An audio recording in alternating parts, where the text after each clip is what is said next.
Mahananda dairy गुजरातच्या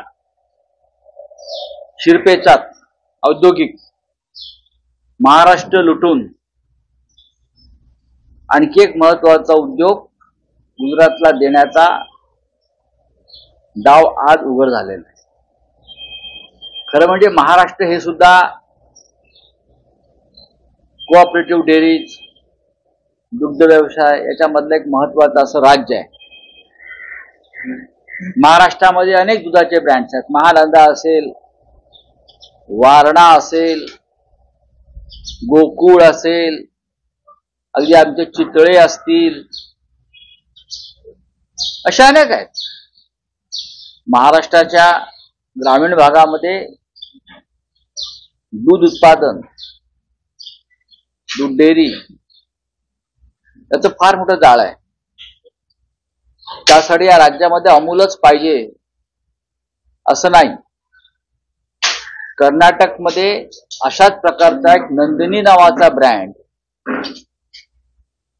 केंद्र सरकारनं मारण्याचा प्रयत्न केला आणि त्या एका नंदिनी ब्रँडवर कर्नाटकची निवडणूक तेव्हा लढवली गेली। मला वाटतं महानंदा या संदर्भात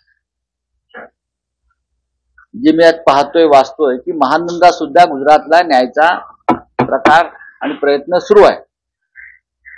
महानंदा ही महाराष्ट्राची ओळख आहे। ती ओळख सुद्धा आता पुसून टाकली जात आहे। यामागे कोण आहे?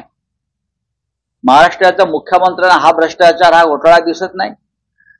महाराष्ट्राचे 2 उपमुख्यमंत्र्यांना दिसत नाही की अशा प्रकारे रोज महाराष्ट्रातून एक उद्योग, एक व्यवसाय, एक व्यवसाय खेचून उरबडून नेला जातोय गुजरातमध्ये आणि तोंडाला कुलूप लावून बसलेले आहे।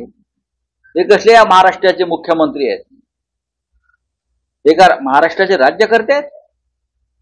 जे आपल्या डोळ्यासमोर महाराष्ट्र लुटताना पाहतात, ओरबडताना पाहतात, एक मुख्यमंत्री, 2 उपमुख्यमंत्री। या महाराष्ट्रासाठी काय तुम्ही ठेवणार काय आहात आम्हाला? या महाराष्ट्रातला शेतकरी, या महाराष्ट्रातला कष्टकरी,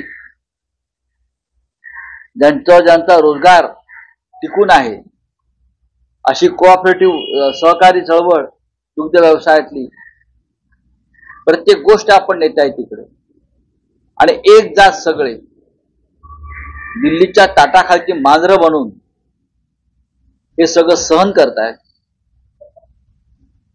महाराष्ट्रामध्ये हे धृतराष्ट्रांचं सरकार निर्माण झालंय, जे महाराष्ट्राचा अपमान आणि महाराष्ट्राचे दूध उगाळवाने पाहत आहेत। महानंदा नेण्याचा प्रयत्न झाला अशा प्रकारे, तर शिवसेना स्वस्थ बसणार नाही, हे मी सांगतोय। हा पहिला मुद्दा।